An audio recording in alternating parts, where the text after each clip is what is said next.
Assalamu alaikum.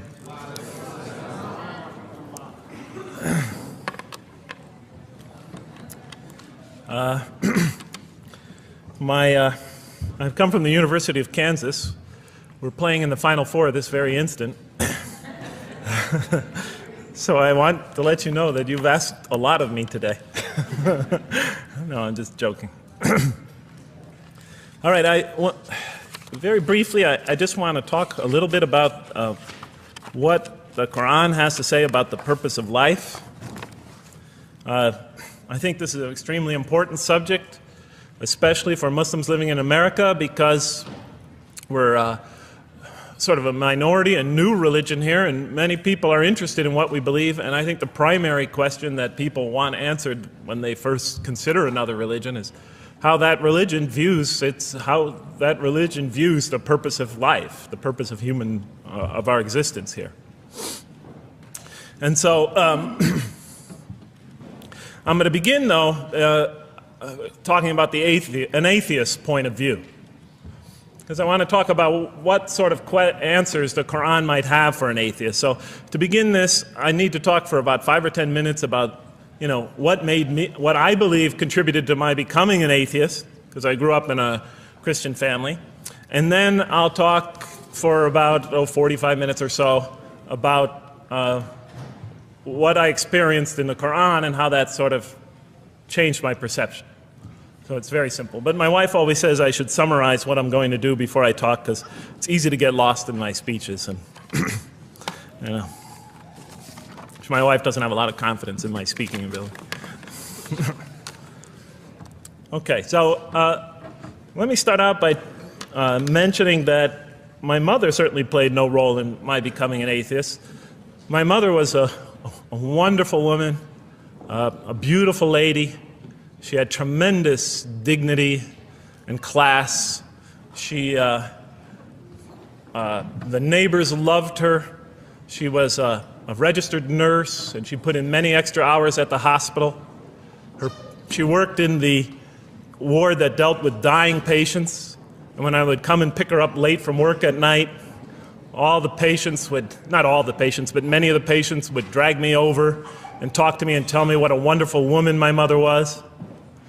When she died, her funeral was packed, and person after person that came up to me had a story to tell about my mother and her goodness. Time and time again, people described her as, Jeff, your mother is a true saint. She was a deeply religious woman, a great mother, a great teacher, a gentle person. She never cursed. I never heard her curse, swore, ever in her whole life. Never heard her speak to anybody rudely or speak about anyone rudely. She was a tremendous example of a truly religious person. And she didn't wear it on her sleeve. It was just slowly but surely you could see it just in her day-to-day interactions with people. My father, on the other hand, was a difficult man. My father, for some strange reason, had this tremendous rage inside him. I don't know where he got it. He had this terrible violence inside him. And every night, he would try to quell that violence with hard drinking. And his drinking, though, only made him all the more volatile. Because my father could be laughing and joking one minute, and he could fly into an angry rampage the next for some unexpected reason. You never know what would trigger it. And once he flew into that angry rampage, it would take, he would just go wild in the house. The house would be in havoc. And he would rage on and on and on, and it would take an awful lot of liquor and several hours before he would finally go to sleep. And this would happen night after night after night. And so my 4 brothers and I was the 4th in line. My 4 brothers and I lived a frightening and precarious childhood. But I'd have to say the worst of it was watching my father regularly taunt and threaten and abuse my mother. And it would happen day in, day in, day in, day out, night in, night out. And it was a never-ending nightmare. You see, it's really not so bad when you're the target of your father's violence. You might think it's bad when a child is the target of their father's violence, but it's really not all that bad. At the moment of attack, you're really not thinking about anything except your own survival. When he's firing punches at you or kicking you on the ground or chasing you throughout the house, or when he's threatening you, I'm going to hurt you, bad boy, you're not thinking about anything at that moment except escape. While all that's going on, you're not thinking about the aftermath or consequences, the psychological repercussions or anything like that. And when it's all over, you might even excuse the onslaught because you figure maybe you somehow deserved it. If not for what you did this time, maybe for something you did in the past. You could always put the blame on yourself. But a far worse fear is the terror that overcomes you when you watch your father go after your mother. Because she's the only source of warmth and kindness, of love and protection that you know. And if he were to take that away, from a little boy's standpoint, then you lost everything. But far worse than the fear is the guilt. And it comes over you from several directions. First of all, there's the guilt that comes at you upon you from the growing antipathy you have towards your father. Because we're taught to love and respect our parents, and we are born with this natural bonding attachment to them. But when you watch something like this happen night after night after night, and this rage is growing inside you, you're being pulled in opposite directions. Then there's also, of course, the guilt that comes when you think that you might be the cause of this night's violence. Maybe something you said or did that you didn't even realize triggered it. Maybe just your father's dislike of you triggered an argument between your mom and him that is now raging on downstairs. But the worst guilt of all, and it is by far the very worst, is knowing that you did nothing to stop your father from hurting your mother. Because while he raged on against your mother downstairs, you hid in your bed and you trembled underneath the covers. Maybe you whimpered and you cried and you put the pillow on your head. And thus, you traded personal respect for personal safety. And with each such incident, you come to realize with ever greater and greater clarity, you come to realize your own weakness, your own impotence, your own incompetence, your own worthlessness, your own cowardice. And the hate grows and festers inside you, not only for the man that you call father, but for yourself as well. It is a terrible, terrible thing to make a young boy choose between his mother and himself. It is extremely unfair. I noticed that tomorrow there's going to be tomorrow morning a lecture about spousal abuse given by Dr. Shaheen Rizwan. I hope you'll all attend it. I think it's a very important subject. When I was little, I used to daydream about life without my father. I just wanted the violence to go away. I wanted not to be afraid anymore. I felt like I was trapped in a bad dream and there was no way out. And so I prayed to God again and again and again to remove my father from our lives. But he was always there, and very soon I began to wonder if God really was. I could not fathom why God would subject my mom to such lifelong punishment. Could not imagine what great sin she must have committed, or that we, her children, must have committed to deserve my father. I didn't have the maturity to sort out such questions, but I had enough fear and anger to provoke them. I was too young to see the wisdom in allowing my mom to suffer the violence and abuse of my father. I was too young to understand why God would let innocent children tremble night after night after night in their beds, fearing that they might not see their mother the next morning. I was too young to see how the mercy of God could even extend to my father with all his terrible failings. All I could see in my world was chaos and violence and fear, and so it became easy for me to question the existence of God. And I began to do that at a very early age. I think I'll even say that the turmoil of the 60s and 70s that's the age when I was a teenager in the late 60s, early 70s, only reinforced my skepticism. When John and Robert F. Kennedy were assassinated, or Martin Luther King was gunned down, when Vice President Agnew was kicked out of office and Richard Nixon soon after him, when the race riots erupted in city streets like mine, and gang fights erupted in our cities, many of those which I was involved in, when I saw the bizarre and senseless carnage of Vietnam, they all confirmed the lesson that was already ingrained in me and that my father had taught me so well, that the world is dominated by random, consuming, undiscriminating violence. And very soon I began to ask why. Why would God make it that way? Why wouldn't he just pop us into heaven from the first and spare us all this suffering? Why does he let little children in Vietnam get napalmed and run down the street naked on fire when they had done nothing to deserve it? Why does he let the race riots go on? Why does he let the leaders be assassinated? Why does he just let the violence go on and on and on for people who had nothing to do with it? It wasn't of their own making. Why didn't he just make us angels and pop us into heaven if he could make us angels, which I was always taught he could? Why did he make us so susceptible to sin? Why didn't he make us impervious to it, like he made the angels?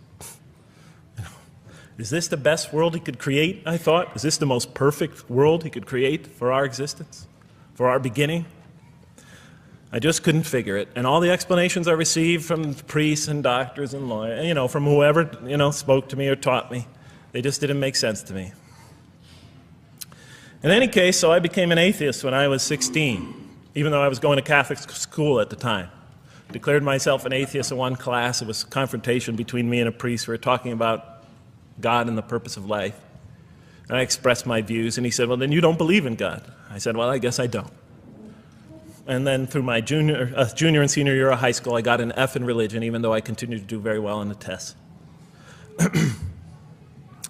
In any case, when I was 28, to make a long story short, some friends of mine gave me a copy of the Quran. And one night I was sitting in Diamond Heights, my apartment in Diamond Heights in San Francisco. I was working that time at the University of San Francisco. I was 27, 28 at that time, I can't remember.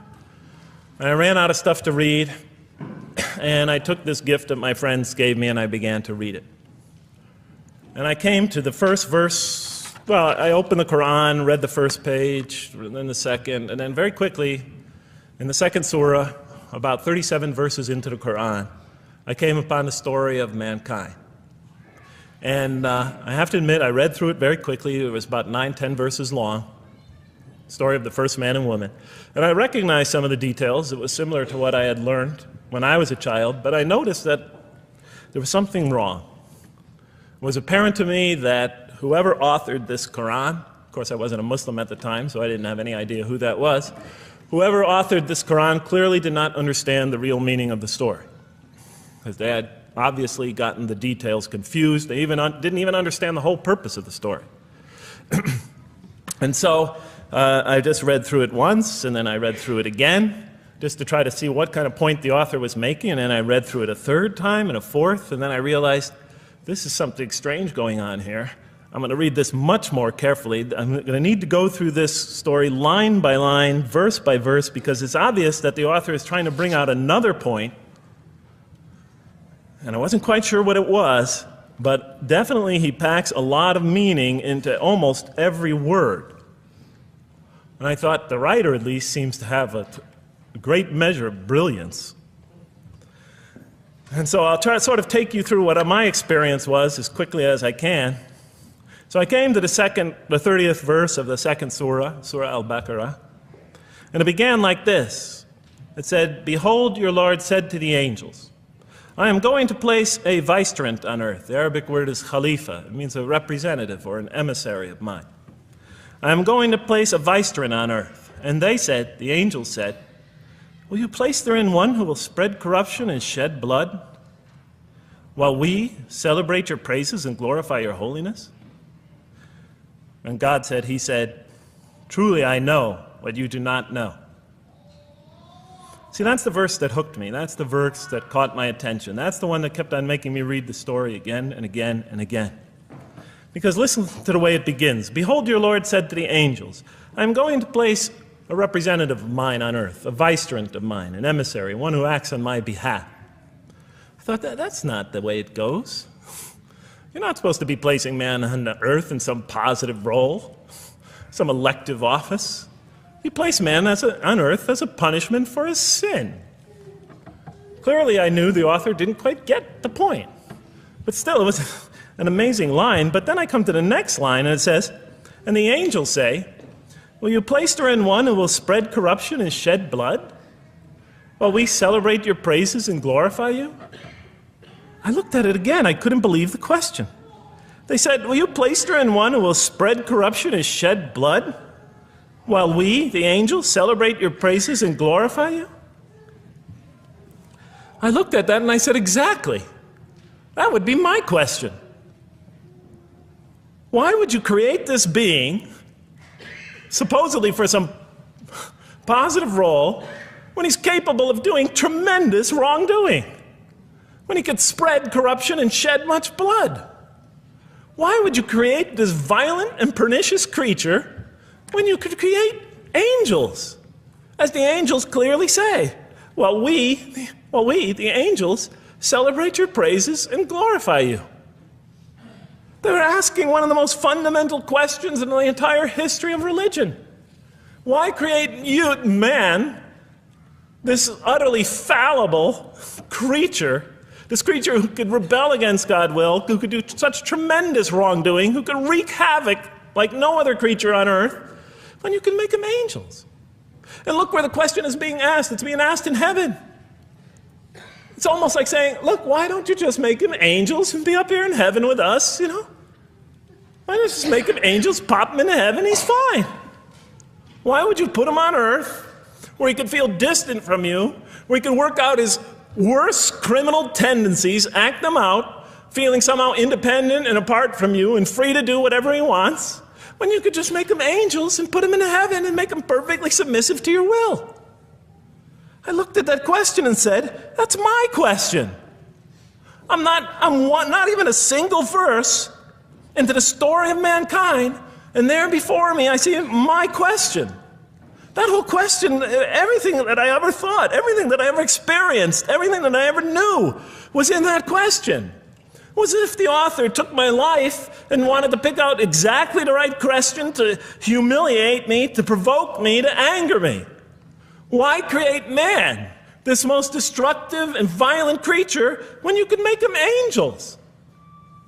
And then look at the answer. And he said, God said, truly I know what you do not know. You know, in modern parlance, we would say, I know exactly what I'm doing. I read that and said, what? You know what you do not know? You know exactly what you're doing? Well, please inform me. Tell me what you're doing. Because, you know, I'm 28 years old and I haven't figured out it yet. And I have a lot of issues that I'm still dealing with that's connected to this question. You can't just get off that easy. You can't just tell me you know exactly what you're doing. Not after what I've been through. Not after you made me this way. And then I realized, of course, I was arguing with a God I didn't even believe in. And that would happen several times as I read through the Quran. And sometimes I would just get into so agitated by what I read, I'd start arguing with this voice that I'm reading before me, that's calling to me.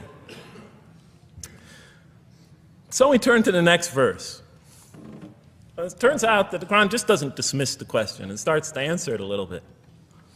And in the next verse it says, and he taught Adam, God taught Adam, the names of all things. And then he placed them before the angels and said, tell me their names if you are right. So this verse is clearly referring to the previous one. But notice what it says. Now, from my own background, I remember Adam naming things, but it wasn't connected to any answer to any philosophical question. But here, notice what it says. And he taught Adam the names of all things. And I realized already, just from the first verse, you got to read these verses very carefully because it's packed with a lot of symbolism and meaning. And he taught Adam the names of all things. So here we see Adam is not only just a creature who knows how to name things, who's acquiring the gift of language, but he's also a learning creature. God is teaching him. And right here, right in this verse, and it'll come even clearer in the subsequent verses, that the very first thing that the Quran is going to emphasize here is man's intellect.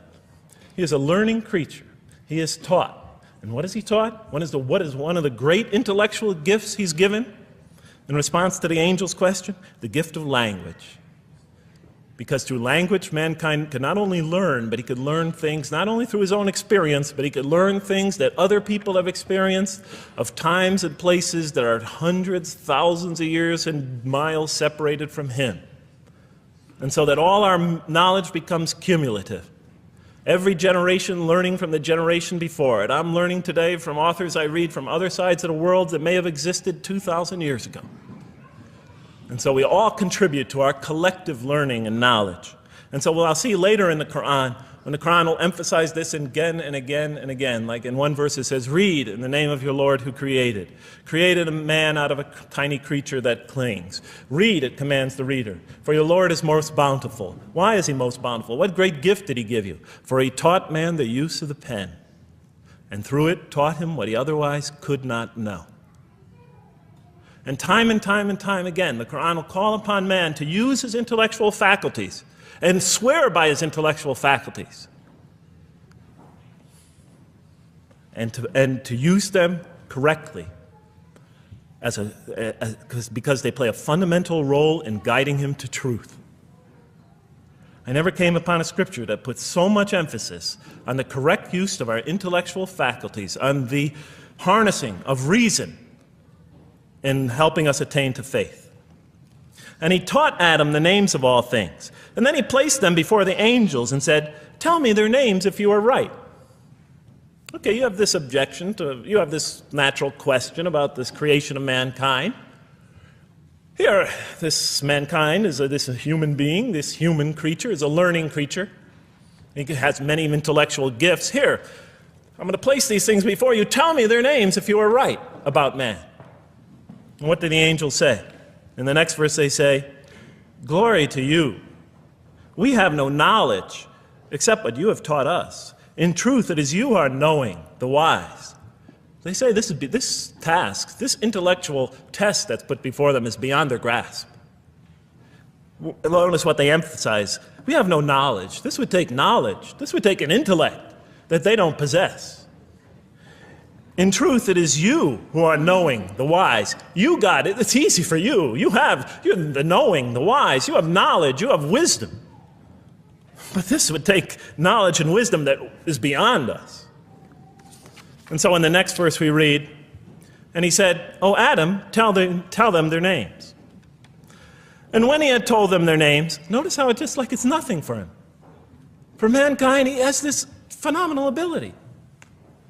And when he had told them their names, as if it was just a triviality for man, he names them. "O Adam, tell them their names." And when he had told them their names, God said, "Did I not tell you that I know what is unseen in the heavens and the earth? And I know what you reveal and conceal?" And he's clearly going back to the angel's question. Yes, you have these natural concerns about the creation of mankind. Yes, he could do these evil things. But look at this tremendous intellect he has. This is something you have overlooked, that you haven't considered. And that's clearly the point of these verses. Even though I felt that the author didn't quite, it was as if I realized that he just didn't misunderstand the story. He was taking one of the great stories in the history of humankind, one of the fundamental greatest stories in the history of mankind, and molding it and using it as a vehicle for an entirely original message. And God said, "Did I not tell you that I know what is unseen in the heavens and the earth? And I know what you reveal and what you conceal?" In other words, didn't I tell you I know exactly what I'm doing? And then in the next, and didn't I not tell you that I know what you reveal and conceal? I looked at that. What question what did they reveal and what did they conceal? What did their question reveal and conceal? I thought about it for a minute. Oh, it's obvious. What did their question reveal? You just go back and look at the question. It revealed the sinful and sinister propensities of man. I mean, it's obvious, right? Why are you all looking at me like that? You're starting to scare me. You're all looking very serious. Am I losing you? Wow. Okay. So, they revealed the sinister and evil propensities of man. But what did their question conceal? And all you have to do is think about it for a minute. Human beings, yes, they could do evil. Yes, they could do wrong. Yes, they could create misery. But they could also do exactly the opposite. They could choose to do evil. They could choose to do tremendous good. They could choose to do tremendous violence. They could choose to show tremendous compassion. They could choose to be, to live by falsehood. They could choose to live by the greatest truths. They could be terribly ugly. They could be terribly beautiful. And up until that point in my life, I, like the angels, that only saw one side of the coin. And for the first time, when I read that verse, believe it or not, it was an eye-opener for me. I had always been obsessed with the evil potentials of human beings. When I read that verse, I realized that, and I had a great example right in front of me with my own mom, I realized that I had been blinded by only one side of human nature. So we go on to the next verse. And behold, we said to the angels, bow down to Adam, and they bowed down. But not so Iblis. Iblis is like the father of Satan. Satan's, satanic beings, forces, creatures, existences. He refused and was arrogant. He was of those who reject faith. An interesting statement. And behold, we said to the angels, bow down to Adam. And they bowed down. Bowing down could symbolize two things. Bowing down could symbolize the superiority or potential superiority of one being over another, and so they bowed down to them. Bowing down could also mean that they serve that creature in some respect. Of course, the Quran says that all beings serve God, all created beings serve God. But this verse seems to be indicating, and the rest of the Quran will make it clear, that these angelic beings, these angelic entities, will serve the development of mankind. We'll even see later that the satanic beings serve the development of mankind. Both forces, angelic and satanic, will serve the development of mankind. Because one will present man with a choice to do the most altruistic things. The other will simultaneously try to influence man in the opposite direction. And so human beings will be moral creatures, and they'll have to make moral decisions. And it's in those moral decisions that they will grow spiritually and morally as human beings. And they'll take that into the next life. And the angelic and the satanic forces will be catalysts for those moral choices that they make. They will heighten the human being's awareness of the rightfulness and the wrongfulness of the choice he's about to make. And the self, the soul, the nafs, as they say in Arabic, will have to make the ultimate choice between good and evil. And that choice, that test will come again and again and again as human beings either grow or decline. And those tests will come again and again and again to try to help him towards his spiritual evolution, to bring him back, but that choice is ultimately ours. But I'm getting ahead of myself. And so we said to the angels, bow down to Adam, and they bowed down. But not so Iblis. Iblis is Satan, this rebellious force, this evil prompter, the one who whispers into the human heart. He comes into being. And with the introduction of Satan, we have the introduction of evil, that evil influences on human beings. And notice why Iblis does not bow down. He refuses because he was arrogant. You know, we often hear what's the root of all evil? In the West, it's always money, greed, etc. Here the Quran says that, seems to be saying that the root of all evil is not always material wants. It's not always money, it's not always greed. At the heart of evil is arrogance. Putting yourself above all others. Of assigning to yourself special priority and neglecting the rights of others. Of pride and arrogance and envy, the source of evil. He was of those who reject faith. I looked at that verse and I said, okay, I mean, I get why you would create angels, to sort of influence man in a positive direction. But why in this story now are you introducing Satan? What sort of role was Satan play? And then, of course, you just think about it for a minute and you say, yes. The story is telling us that on one hand, we have these magnanimous urgings come from one direction. On the other hand, we have these satanic urgings coming from another direction. In other words, the Quran is telling us that man is not only a learning creature, but he's a moral creature. He has understanding of right and wrong. And God infuses those, allows those influences to come to him. Man is not only an intelligent being, but a moral being. And so, the Quran is not all that difficult to understand. You just sort of read it, I found, and you just sort of follow your nose through it and see what it's saying. I'm sure as most of you in this audience know. Okay, so we see that man is not only a learning creature, but he is a moral being as well. There's another verse in the Quran that says, by the soul and that which whispers into it, or which breathes into it. It's morality, it's immorality, and it's God consciousness. Both of these we are under the influence of. And God allows us to be under the influence of this. He creates us to be exposed to both influences. And then the verse says, truly he is successful, who causes it to grow. Causes his soul, his self, his real self to grow. And truly he is lost, who stunts it, who disallows, who destroys his personal growth. So mankind is not only an intellectual being, but a moral being. And we said in the next verse, O Adam, dwell you and your spouse in the garden, and eat freely thereof what you wish, and eat freely thereof what you wish. But come not near this tree, for then you will be among the wrongdoers. I looked at this verse and I was starting to wonder if the author was drifting back to the old story again. I was confused. And we said, O Adam, dwell you and your spouse in the garden, and eat freely thereof what you wish, but come not near this tree, for you will be among the wrongdoers. I thought it was drifting back to the old story. Man sins, man's punished for his sins with earthly life. Maybe the author is drifting, he had a good idea, and now he's drifting back to the sort of traditional story. Maybe he couldn't make his mind up what story he wanted. Except for a couple things about this verse, and this happened with almost every verse as I read through it, is that the whole tenor of the passage is sort of not what you would expect.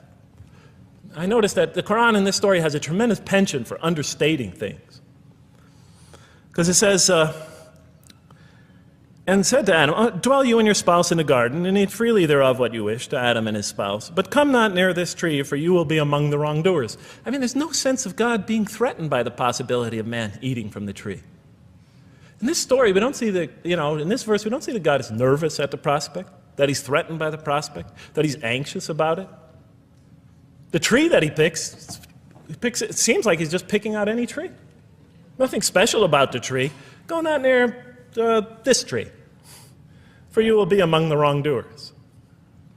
Satan will later come to him and tell him it's a tree of eternal life, of a kingdom that never decays. Turns out to be a complete falsehood in his part. Nothing special about the tree. It's just a tree. God's not nervous at the prospect at all. In the tradition that I came from, God is threatened by the prospect. He has to put an angel with a fiery sword by to protect the tree, so that mankind never goes next to it again. I'm not putting it down, I'm just pointing out the difference of the story. They're both beautifully told. But he has to guard the tree. Why? Because if they eat from it, they'll become gods like us. This man, he already has a rebellious nature. Can you imagine if he eats from this tree? Can't let him get near that tree. But here, just, calmly says, but if you do, you will be among the wrongdoers. God is not worried about himself. It's just warning man, making it clear that if you do this, you've committed a wrongful deed. Again, the whole tenor of all these verses that you read through it is God knows exactly what he's doing. Okay, next verse. But Satan caused them to slip and expelled them from the state in which they were. And we said, go you all down, some of you being the enemies of others, And on earth will be your dwelling place and provision for a time. What? I said. I mean, you know, I was expecting now the rage, the anger, the violence, the jealousy. That's what I was expecting. Okay, they eat from the tree. Where's the rage, the violence? I'm going to punish you now. You're going to sweat on earth. And you're going to suffer, and you're going to stub your toe, and you're going to work, and you're going to labor. And you're going to die there for what you did. And where is the woman? All right? And the woman. All right? She's the one who's going to suffer the most. Right? She'll have to suffer labor pains and monthly cycles. Right? And bleeding and crying out when her children come into the world. And she'll scream out. And worst of all, the greatest humiliation, the man will rule over her. When he's obviously her intellectual inferior because she and the angels she and Satan seduced him, and he just bumbled along and committed a real, wrong deed. Well, I don't mean to make light of it. But the story is obviously different, though. No threat here. As a matter of fact, look at the way it says, "O Adam, dwell you and your spouse in the garden, and eat freely thereof what you wish. But come not near this tree, for you will be among the wrongdoers." Then they make the mistake. But Satan caused them to slip and expelled them from the state in which they were. And we said, "Go all you down, some of you being enemies of others, will be adversaries of others. Some of you will be adversaries of each other, and on earth will be your dwelling place and provision for a time." This is not a deity losing it. If you look at it, I mean, on earth will be your dwelling place and provision for a time. That's not the words of a God that has got lost, that is really extremely upset. On earth will be your dwelling place and provision for a time. When I walked into the hotel today, and they said, and it's this nice one up here, I don't know the name, I can't remember the name of it, but it has a continental breakfast. And they said, your room will be room 111, and there's a continental breakfast in the morning. I didn't say, I didn't think they were mad at me. Because he said, you're going to sleep here, and this is going to be your provision in the morning. Oh, thank you. But notice something else about this verse. I mean, when you read these verses for the first time, I don't know, maybe I'm nuts. And many people think I am. But when you read these verses for the first time, I mean, this is just so much that catches your attention. But Satan caused them to slip. I remember, I couldn't get that verse out of those words out of my head. Satan caused them to slip. To slip? The greatest sin in the history of the human race, and it's called a slip? In my culture, slip means, you just momentarily, for a fraction of a second, you lose your focus. It's not a big deal. My Uncle Bob used to always say to me, Jeff, I'm sorry I'm 5 minutes late, I slipped up. The understanding is it's no big deal. It's just a slip. That's what we say when we make a minor mistake. I slipped up. Don't worry about it. Never happen again. A slip, I said? Momentary loss of focus? The greatest sin in the history of humanity? Why we're all here? Why we're all suffering? Why we experience death? A slip? I didn't believe it. I went to my Arabian friends at that time. I didn't know any Arabic. They came to this verse. We went through it line by line. I said, now don't change any words. Just read them one at a time. But Satan made them, and I said, okay, this one right here. What does it mean? Tell me what that means. They looked at it, it says, slip. Slip. And expelled them from the state in which they were. A slip, I thought? But then maybe I was trying to force the traditional understanding, the traditional interpretation. Maybe it was just a slip. I mean, after all, they didn't commit murder. They didn't commit robbery, rape, pillaging, assault. They ate a couple of pieces of fruit. It's not the greatest sin in the history of humanity by any means. And then the next verse says, and then they were expelled from the state in which they were. Well, what state were they? Let's see now. Let's go back from where we started. First, mankind is being taught. We see he's an intellectual being. Then we show he's a moral being. Moral being means he's a being that's going to have to make choices. And then God gives him this choice. It's not a huge deal. It's not the gravest sin in the history of humanity by any means. It's minor by any standards. They make it, though. We see that God originally intended to put man on earth as his vicegerent. We see a period of preparation where he's being prepared intellectually, where he's growing intellectually, where he's growing as a moral creature. When does God finally put him on earth? What signals that he's ready to begin? He makes his first independent choice. It's not the worst deed in the history of humanity. It's minor on anybody's scale, but it shows that mankind is ready to act on his own, to be his own, to make his own choices, that God has empowered him to make choices, and he's ready to make them and carry them out, and see them most often to their expected ends, if God wills. And that seems to be the only real significance of it. But I thought, maybe I'm getting this wrong. Maybe God just blows off into an angry rampage the next verse. So I look at the next one and it says, and then Adam received words from his Lord. And God turned to him mercifully, for he's oft returning, ever merciful. Well, if I had any doubts up till now that God is not enraged by what this has happened, that God hasn't prepared mankind for this choice, for what was eventually going to happen, that all this was preparation for mankind to begin his earthly sojourn in this famous allegory. If I had any doubts before now, I had them, certainly didn't have them after reading this verse. This verse is entirely consoling, reaching and merciful, reaching out to mankind in mercy. Mankind goes to earth.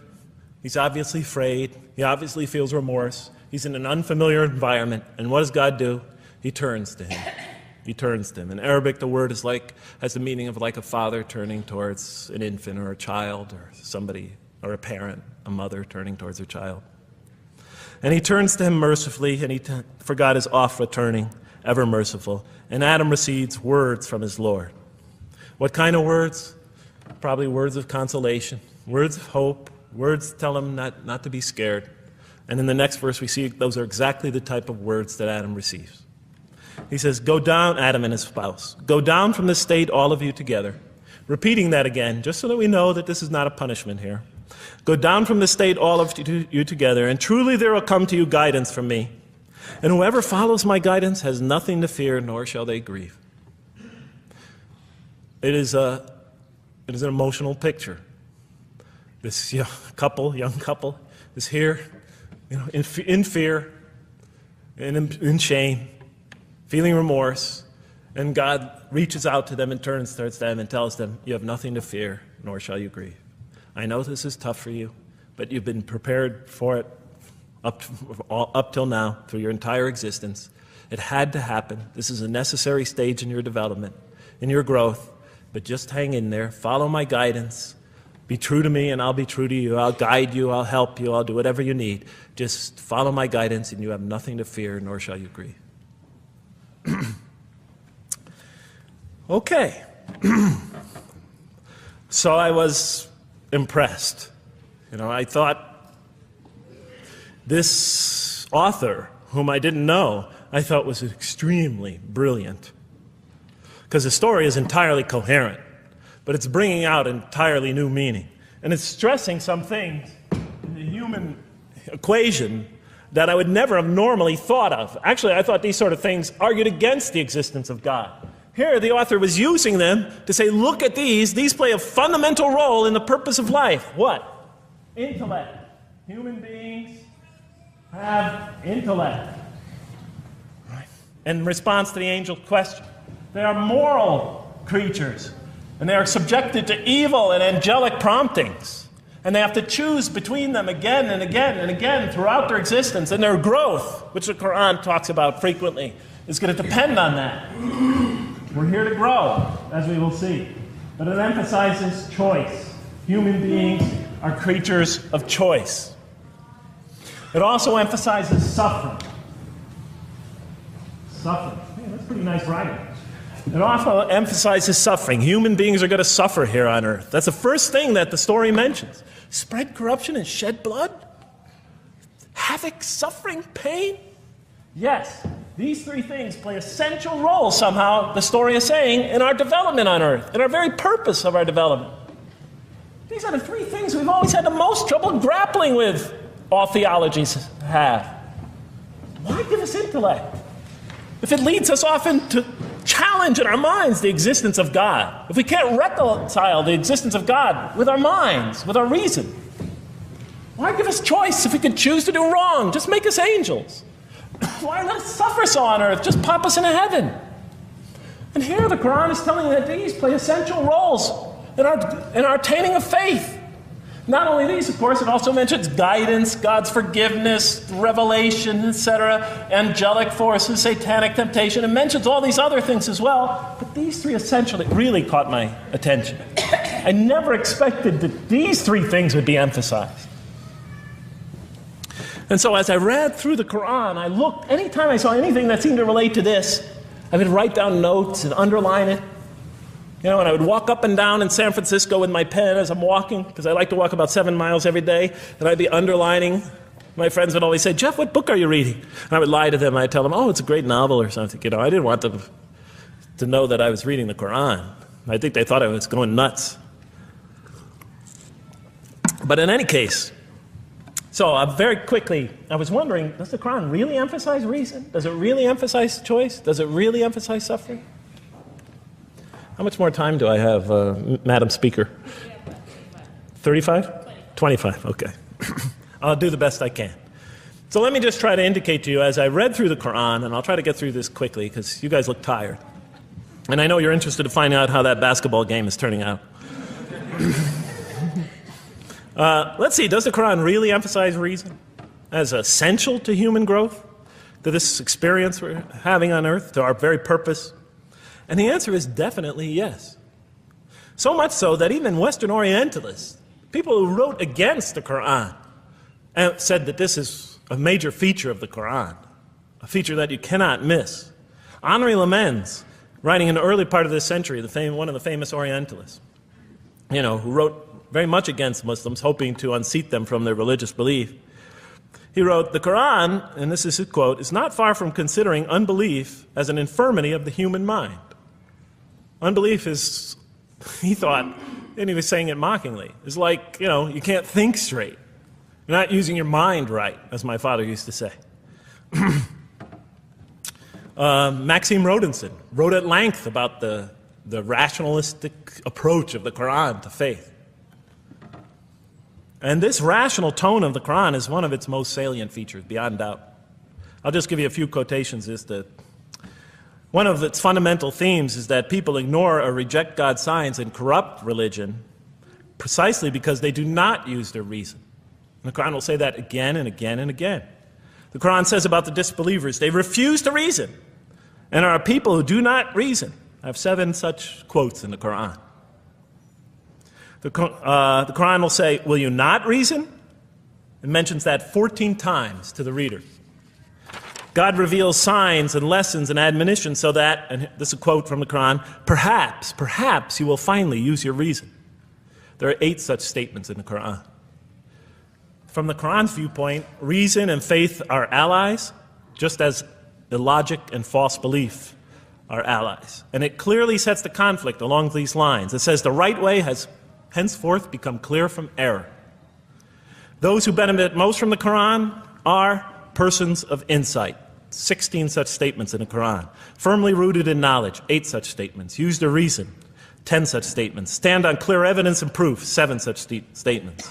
Those who oppose this revelation are deluded, 9 such statements. In manifest error, 28 such statements. Ignorant, 15. Foolish, 3. Have no understanding, 9. Only follow surmise and conjecture, 9. And blindly adhere to tradition, multiple times. It states that. In an almost Socratic style, the Quran repeatedly quizzes the reader and calls into question his or her assumptions. Again and again, it asks us, what do you think? 18 such statements. Have you considered this or that? 13. Did you suppose? 7. Sounds like a math teacher. Do they not ponder? 2 such statements. Do you think? Do you even think? 18 such statements. The message is clear. To gain truer faith, we need to free ourselves from inherited notions and examine our beliefs rationally. Learning plays a key role in human development. Read the Quran, exhorts the reader. For God taught us the use of the pen and taught humankind what it otherwise could not know. In life, nature, and history, in the Quran, there are signs and lessons for those who are wise. There are 21 such statements. The Quran states over 100 times that it has been revealed to make things clear. I thought the author of this Quran must have had a strong mathematical insight, a natural mathematician. All throughout, when I was reading, I was trying to imagine what he must have been like. God teaches humanity both directly and indirectly, and sometimes so subtly that we are unaware of his instruction.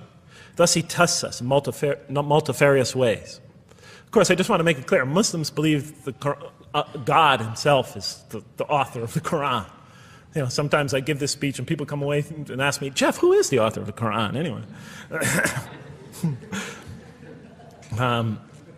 But I didn't know. So I was just trying to figure it out. Repetition is indicative of the importance given to certain ideas. It should be observed that the Arabic word for knowledge in the Quran, ilm, appears 854 times in the text in its various forms. It's one of the most frequently occurring words.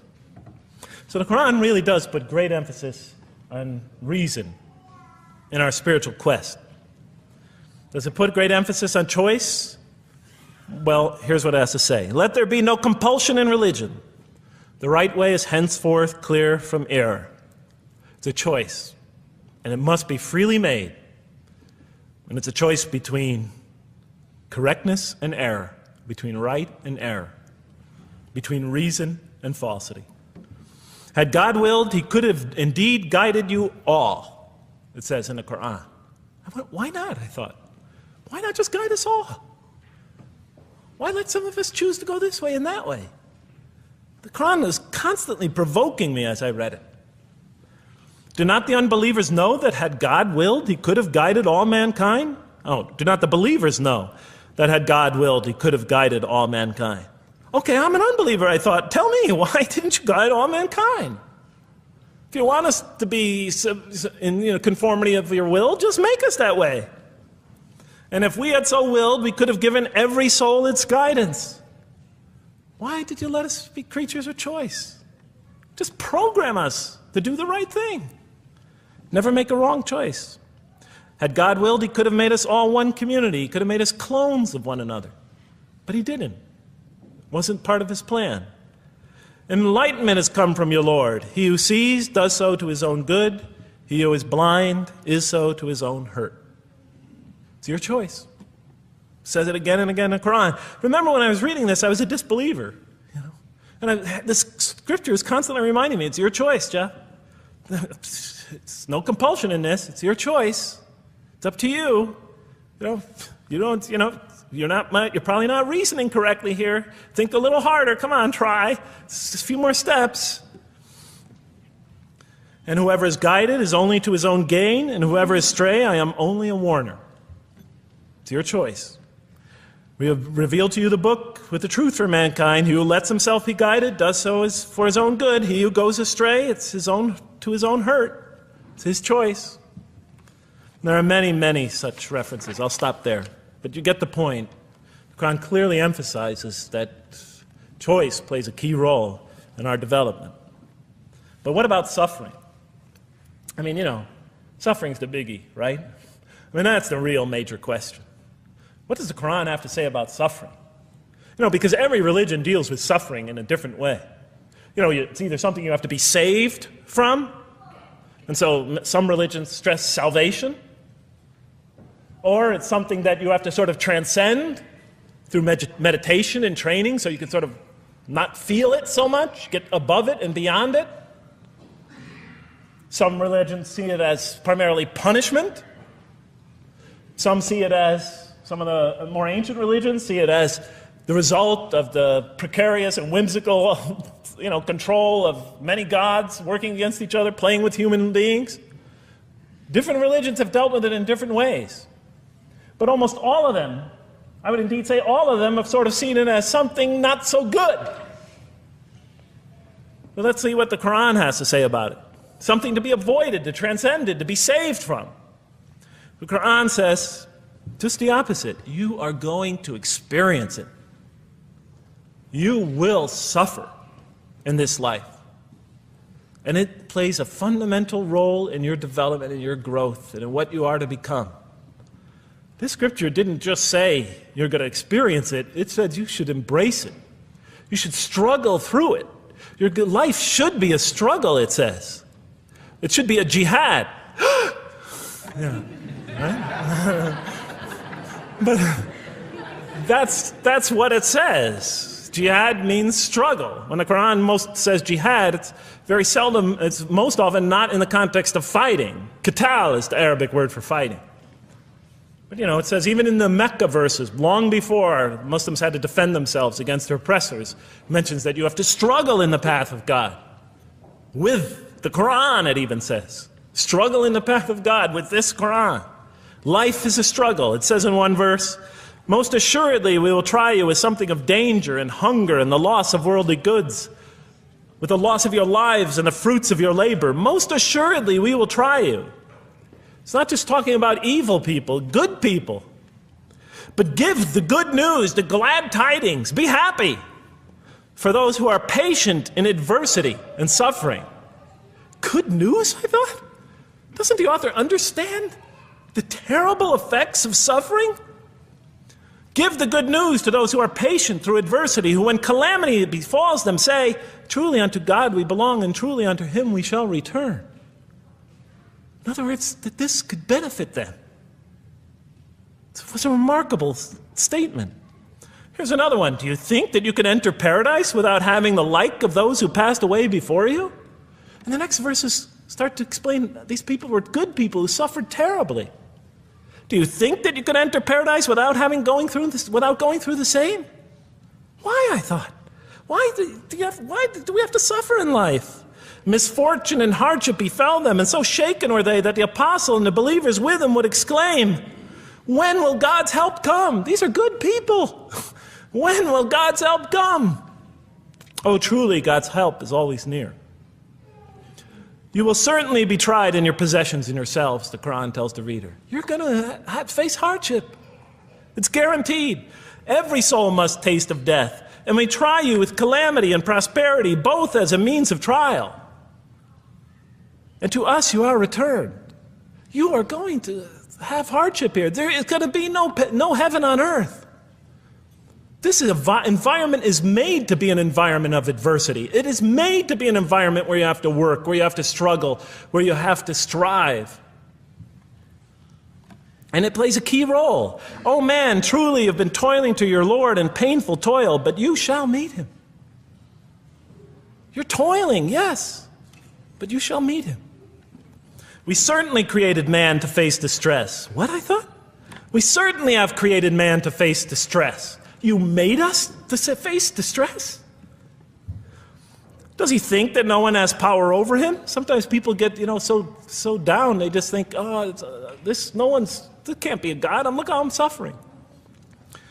He will say, I have wasted much wealth. Some people just become totally devoted to worldly aims. Does he think that no one sees him? Have we not given him 2 eyes to see with, a tongue, and 2 lips to communicate with, to learn from by communicating? Can't he see around him? Can't he tell from communication with other people? Haven't we pointed out to him the 2 conspicuous ways? What are the 2 conspicuous ways? But he attempts not the uphill climb. One of them is the uphill climb. And it says this is the way you should be pursuing. And what will make you comprehend the uphill climb? It is to free a slave, or to feed in a day of hunger, an orphan nearly related, or the poor one lying in the dust. Then he or she is of those who believe, and exhorts one another to patience, and exhorts one another to mercy. You have not attained to faith until you struggle the uphill climb. It's telling us you should pursue the uphill climb. What is the uphill climb? Reaching out to your fellow man who suffers. To feed the poor one, but help the poor soul that's lying in the dust. And all over the world there are people in that state. And we watch the news as if it's just entertainment. And the Quran tells us this is something you should involve yourself in. That is the road that you should travel. It describes a successful life as an uphill climb. Well, I can see I'm running out of time, so I'm going to have to tie this up in about 15 minutes, I guess. But definitely the Quran emphasizes these three elements in the human drama. But as I read through it, I couldn't see how it all fit together. I mean, why didn't God just... Why? Why do we have to experience these? What purpose do they play? Just pop us in a helmet, beam us up, I thought. Well, one thing, like I mentioned before, the Quran will repeatedly emphasize that we're here to grow and to learn. And I'll give you 4 or 5 quick verses because I know you're tired. It says, Our Lord, and raise up in their midst a messenger from among them, who shall recite unto them your signs, and that shall teach them the book and the wisdom, and who shall cause them to grow.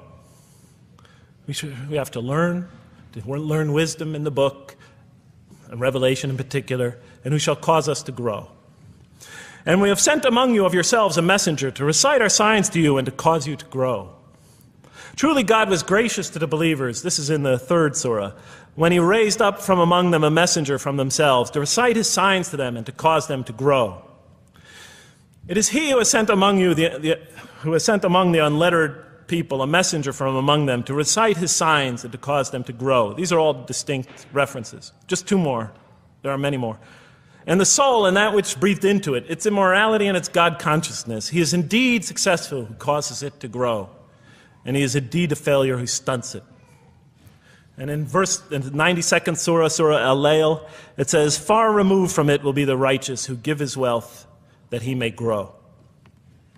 So the purpose somehow is to grow. We're in a growing, learning, developing experience. We weren't just created when we came into the world. This is actually a stage of our creation. Just as our development in the womb was a stage in our creation, our essential stage in our physical creation, this is an essential stage in our personality creation, in the creation of our real being. That which we take into the next life, our essential selves. We've gone from the physical creation in the womb, primarily physical, now to the human creation, the personality creation in this stage. I thought maybe I'm, projecting my own neurosis into the scripture. Maybe it doesn't really emphasize that life has a purpose. But time and time again, I would find it does. For example, just quickly it says, those who remember God standing and sitting and lying down and reflect upon the creations of the heaven and earth and say, Our Lord, you did not create all this in vain. You did not create all this in purpose. Just when I was starting to think, maybe the Quran really doesn't state a purpose of life. It really doesn't mean there's a real purpose of life. Maybe I'm reading into it something that is there. I would come upon verses like that would force me to just read a little further, make me think, well, maybe it's just around the corner.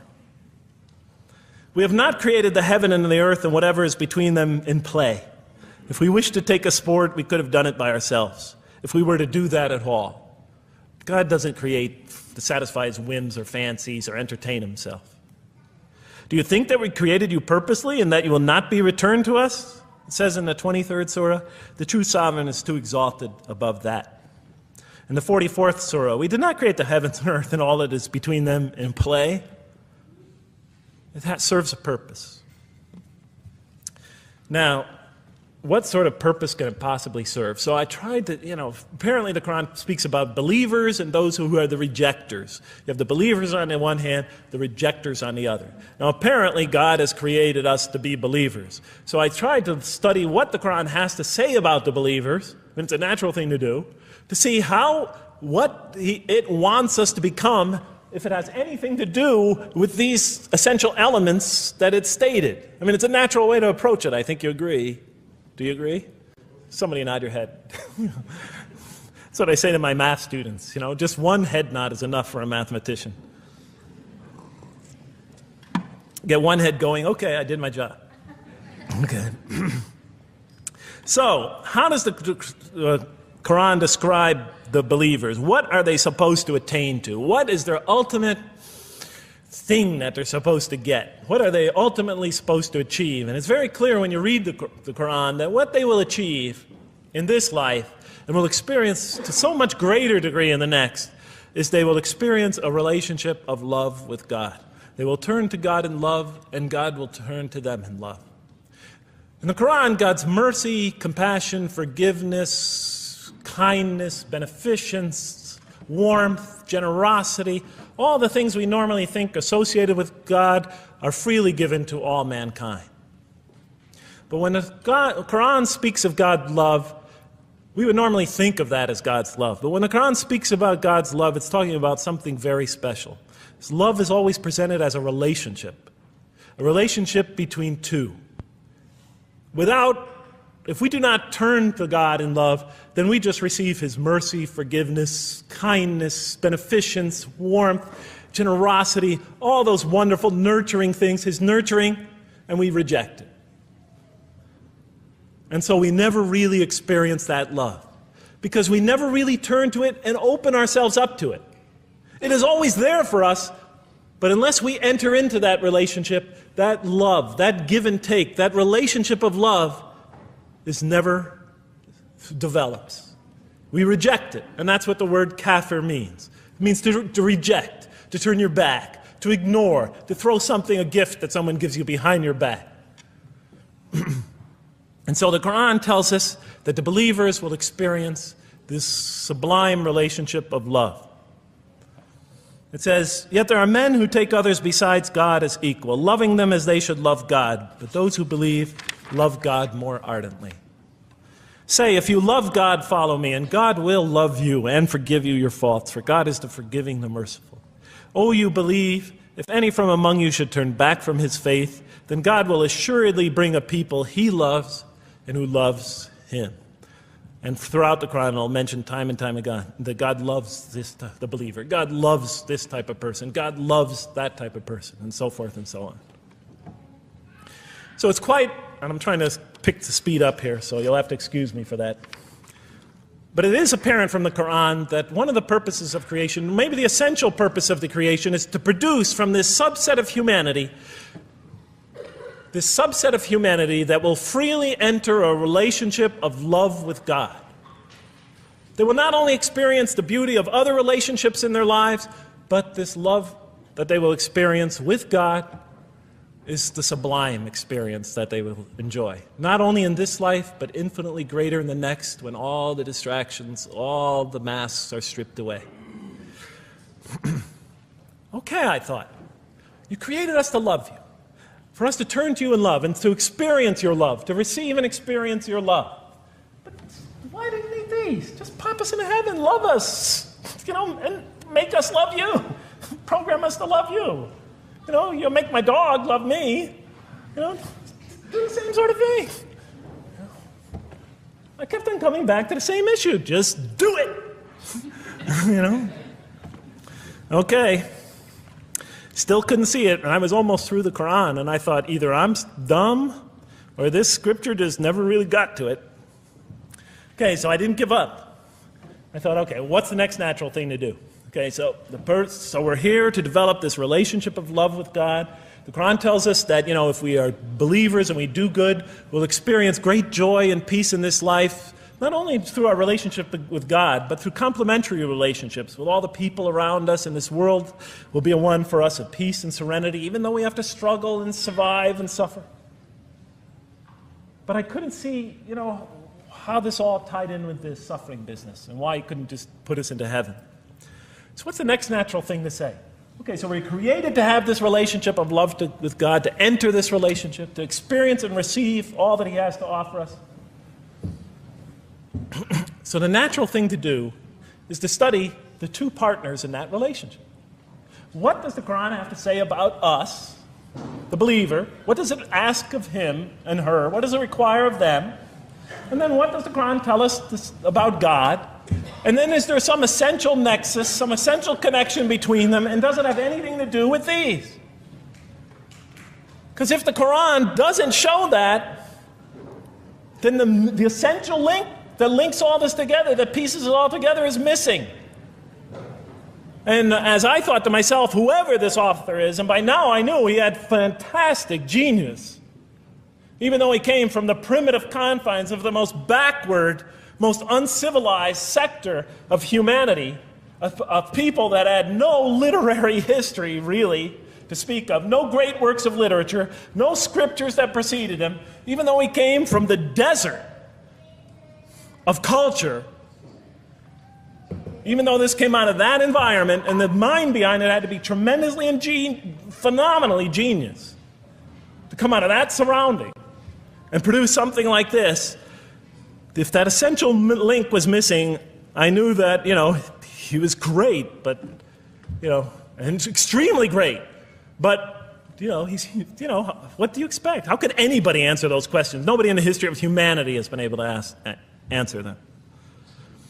Okay, so I thought, first I'll see what the Quran has to say about the believers. What does it require of them? Then what it has to say about God, and see if there's some essential link. Are you following me? You're giving me the note. Get off the stage.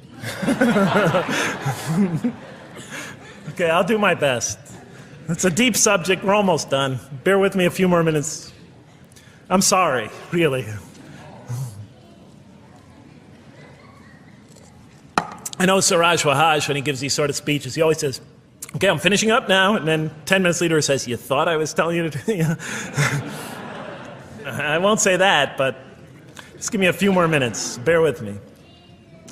Okay, quickly. What does the Quran ask of the believers?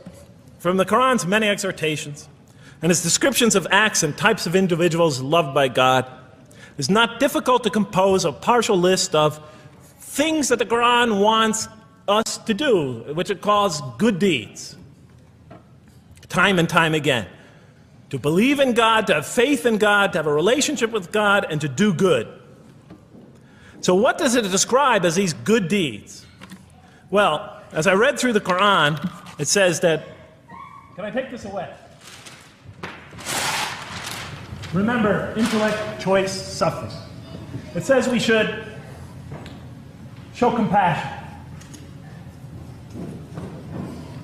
Show compassion. We should be merciful. I have the references here, but just excuse me, I'm not going to list them all. We're running out of time. We should be forgiving. Forgive others. We should be just. We should protect the weak and defend the oppressed. Defend the oppressed. We should seek knowledge and wisdom. Knowledge, wisdom. Bear with me, ladies and gentlemen. We should be generous, truthful, and we should be peaceful. And we should love our fellow man. Love others. I'll just give you one verse because I know we're running out of time, Madam Speaker. Truly those who believe and do good will the most merciful endow with love. And to this end we have made this scripture easy to understand in your own tongue, so that you might convey a glad tiding to the God-conscious and warn those given to contention. To this end we have made this easy to understand, so that we'll learn to love others. Okay, that's all I'll say about that. I would like to say a lot more, but I don't have time. Now, what does the Quran tell us about God? You have to realize I'm just about through with the Quran here, my first time reading it. And now I was really caught. I searched my head. What does the Quran tell us about God? It tells us nothing could be compared to him. That he's outside anything that we may compare to. That our definitions do not encompass him. That our reason cannot comprehend him. That he is transcendent and we are finite. That he is immortal. He transcends time and space and we are bound by it. That he is immortal, we are mortal. He is uncorporeal, we are corporeal. That we have no way of comparing ourselves to him. Nothing could be compared to him. I thought, oh my God, I'm so close and yet so far. Because I'll never understand the essential link between us and God and why these three things fit into place. Because the Quran tells us that we could never really quite understand God. Or at least that's the way I thought. And so I put down the Quran when I had finished it. And much to my dismay, I was honestly disappointed because I thought The author made a brilliant, brilliant, brilliant, brilliant try, but he never quite made it. And so I was sitting in front of, about 3-4 weeks later, I was sitting in Diamond Heights in my apartment watching a football game, I think it was. And you know, sometimes things just slip into your minds when you least expect them, and I'm sitting there watching it, and all of a sudden into my mind came a thought. And I said, wait a minute. The Quran does tell us so much about God. It tells us again and again and again, but somehow I just missed it. Just skimmed over it every single time. Because if you turn to almost any page, if you turn to the beginning of any surah, you could see time and time again essential information about God that I just thought was sort of a literary device, something to make it just sound more beautiful. Because if you turn to the beginning of any surah, you'll see the words Bismillahir Rahmanir Rahim, in the name of God, the most merciful, the most compassionate. If you read almost any passage, long passage, when you come to the end of it, it's punctuated by dual attributive statements like God is the merciful, the compassionate, God is the forgiving, the gentle, God is the kind, the protector, God is the generous, the truthful, God is, and so forth and so on. There are tens of thousands of such references in the statements in the Quran. What the Quran defines as God's most beautiful names, His attributes of perfection, repeated again and again and again on almost every page. And as I sat there, sitting by the television, I started to jot them down in my, on my little piece of notebook there. Same notebook I used to jot these down before. And I began to list from my own mind the attributes of perfection as I remembered them. And they were, God is the compassionate. God is the merciful. God is the forgiving. God is the just, the protector, the defender of the oppressed and the weak, the knowing, the wise, the generous, the kind, the truthful, the loving, the peaceful, the source of all peace, the truth, and so forth and so on. Every item I had listed in my list for the qualities that we human beings are supposed to develop, the Quran was telling me had its infinite source and perfection in Allah, in God. And then all of a sudden, all the pieces fell together. Then I suddenly saw it, as I see most of you probably see as well. That now, suddenly it all began to make sense to me. In what way do I say that? Well, it was now obvious why we had to develop these qualities. It was now obvious how these things on the floor here fell into place. And I'll just say it clearly. We're here to develop a relationship with God, to become closer to God. But how can you become closer to God when He's transcendent and you're finite, when He's immortal and you're immortal, vice versa? When He's immortal and you're mortal, when He's unbound, fettered by time and space, and you are, and so forth and so on. How can you become close to that one? If I want to become close to you, I need to have something to share with you, something that we have in common. So for example, if I want to come close to this young man here physically, I'll approach him, because we both have bodies, and I can position my body closer to him. Physical presence, bodily presence, is something we both share. If I want to become closer to that gentleman back there, if I want to become closer to him intellectually, I'll reason with him so we will have a convergence of minds, because we both possess reason. If I want to become closer to one of my sisters on this side emotionally, I'll try to appeal to their sentiments, because we both share feelings and similar types of experiences that generate those feelings. But how does one become closer to God? What do we share with Him? We share with Him exactly what He gave us. Because the Quran tells us that when we came into this life, He breathes into our spirit something of His Spirit. And that we come into this world with the seed of these very qualities within us. And we could either kill them, stunt them, as the Quran says, or cause them to grow. And when we grow in these, we grow in our ability not just to experience tremendous beauty in life through all this, but we grow in our ability to receive and experience the infinite beauty, the infinite peace, the infinite truth, the infinite compassion, the infinite mercy, the infinite, etc., all the way down the list, that only comes from the infinite perfect source of all these. The more we grow in mercy, the more we grow in our ability to receive and experience in this life and in the next, to an infinitely greater degree, the mercy of God. The more we grow in compassion, the more we grow in our ability to receive and experience God's compassion in this life through prayer and through ritual and through contemplation and through other experience of others. And of course, infinitely more in the next life, the compassion of God. The more we grow in our truthfulness, the more we grow in our ability to experience God, the truth, because all truth comes from God.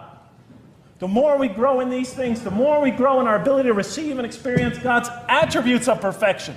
The more we grow in our ability to receive and experience His being. And that sort of nearness we are growing to Him is tied to our essential nature and to His. It's more than just physical nearness. It's more than just a convergence of ideas. It's more than just a convergence of feelings. It's a convergence of essential beings. It's the closest type of nearness two can feel, two can experience. I'll just give you a quick analogy, because this helped my children. Let's pretend I have a goldfish, a dog, and 3 children. 3 daughters, let's say. And I do have 3 daughters. No matter how much of my love, compassion, forgiveness, caring I pour upon that goldfish, it could only experience it to a tiny degree. It might not even really be aware of it, because it's a very primitive creature. But my dog, on the other hand, when I show it all my kindness, all my love, all my compassion, all of what is essentially me, it can experience it to a much higher degree than my goldfish. And through its interaction with me, through its own trying to give its own self to me, we could experience a quite wonderful relationship. But my children, especially as they grow older and go through their own experience and their own development, could receive and experience all the love and the compassion and the forgiveness and the caring and the generosity and the protection, everything I have to offer. They could experience my being to a much higher degree than my dog ever can. And we could have a relationship of beauty that I could never have with my dog. As much as I love animals, having had 3 daughters, I know that the relationship that you have with 3 beautiful daughters could never even come close. No other relationship could approximate that. Of course, my relationship with my wife is also extremely beautiful, and she might hear this. And she's a wonderful woman, really. I mean, she's the source of so much beauty. But, okay, Madam Chairman, I am ready. So that seems to bring it all together. So now, I thought, wait a minute. That doesn't explain this. Why the intellect? Why the choice? Why the suffering? I thought, you almost had me, this Quran. You almost duped me. You almost tricked me, seduced me into accepting this philosophy. But wait a minute. What about intellect, choice, suffering? Why do we have to experience these? Why couldn't you just programmed us to be merciful, compassionate, forgiving, etc.? Why do we have to go through all this? And then, of course, the answer came to me as quickly as I thought of it.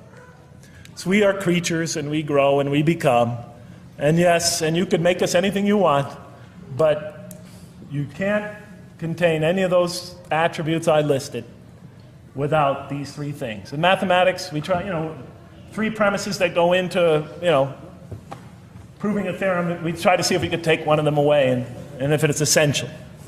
And all 3 of these are definitely essential.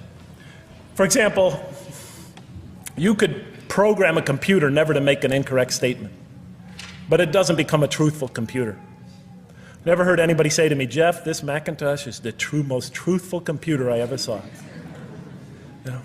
If it's programmed, it's not truth. You could program a CAT scan to help the sick, but it doesn't become compassionate. Never heard a doctor say, Jeff, if you want to see a compassionate CAT scan, you come right over here. Right? Because all those things, compassion, forgiveness, truth, caring, love, all are born out of choice, suffering, and reason. In order to do a compassionate deed, when we consider reaching out to someone in compassion, that person, first of all, that's inconceivable without the presence of suffering, an environment where there's suffering. And when we decide to help them or not, we reason in our minds, what is this going to require of me? It's going to require some suffering on my part, some of my giving of myself. And without that mental process, it doesn't become a compassionate deed. And if it isn't by choice, it's not a compassionate deed. It's that choice that makes it compassionate. Same thing with truth. Truth is a choice between telling the truth or not telling the truth. Oftentimes we tell it when we're at risk to our own personal loss. The more suffering that might come out of that choice, the greater is the truth behind it, the greater the act of truthfulness. And all the time we have to weigh the consequences of that choice. If I tell the truth there, my teacher's going to give me an F. If I don't tell the truth, I might get an A. We weigh it in our mind. Last example, the famous wedding vow. Do you take this woman to be your wife in sickness and in health, for richer or for poorer, until death do you part? What are they asking us? Do you knowingly make this choice, understanding full well what's at stake here? That it might involve richness, but poverty, health, or sickness, that suffering's going to be involved until death.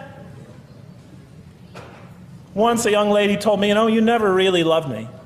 Because when the growing got tough, when things got hard, when we hit rock bottom, when my life fell apart, you just got up and left.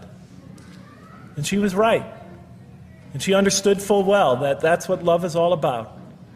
It is through giving and suffering together and hanging in there with each other and not bailing out and persevering through suffering, making that choice and knowing what you're doing. All those three things are essential. So it's very easy to see why the Quran stresses these. For in order for us to grow in these, I dropped it, we have to have these. And that's why it's very easy to see, ladies and gentlemen, why the Quran, 30 seconds, Madam Chairman, why the Quran talks about sin as self-destruction. The Quran says when we sin, we commit, the Arabic word is dhulm, or zulm, however dialect you have. Dhulm against ourselves. We oppress, we destroy ourselves. Because when we don't grow in these, when we grow in the very opposite of these, we are literally destroying ourselves. When we grow into the things that are antithetical to these, we are destroying our natures and will not allow ourselves to receive and experience the beauty that could be in store for us this life and the next. It's like coming into this world and developing in the womb none of the physical things you need to experience comfort and joy and peace and happiness on a physical level in this life. It's as if you're coming into this life and you've destroyed yourself physically somehow in the womb, and you came into it and you had nothing to protect you from the cold, from the heat, from the harshness of the elements, from germs, from disease, nothing to protect you, nothing to satisfy, give you the ability to satisfy your thirst or your hunger, nothing for you to experience any physical comfort. This is all that matters as we go into the next life. If we don't develop these through our relationship with God, our very purpose of our being, then we will experience terrible suffering in this life, worse than if we came into this life in a physical state that didn't avail us of any of the comfort of this life. And so it'll be worse than fire. It'll be worse than endless fire. It'll be worse than the worst hell we could possibly imagine. So the Quran tells us, that yes, when it talks about heaven and hell, it's used very powerful symbolic language, but what it essentially is telling us is imagine the greatest joy and wonder and peace and serenity you could ever experience, and that's what's open to you on the one end. But on the other end, imagine the most terrible suffering that you could possibly bring on yourself, and you could also do that to yourself as well. It'll be worse than anything you could have ever imagined. So, and it's, the Quran tells us that God says on the day of judgment, I did not harm you in the least. You destroyed yourselves. And it could say that in total objective truth. And that's why the Quran, well, I think I'll leave it at that because Madam Speaker is about to shoot me. I still have other things to talk about, but I want to find out how that basketball game is going. So thank you so much for listening to me for so long. And may the peace and mercy of Allah be upon you all. I didn't mean to try to scare anybody at the end. That wasn't my goal. I was just trying to make a point. And may the peace and mercy of God be upon you all. Thank you so much. Assalamu alaikum.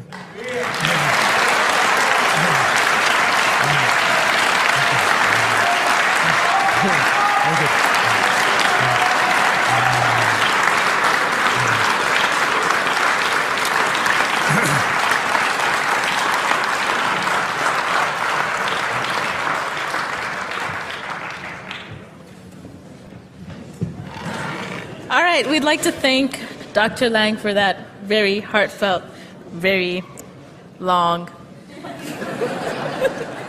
presentation. I have a few things to say before you all leave, so just be patient with me for a second.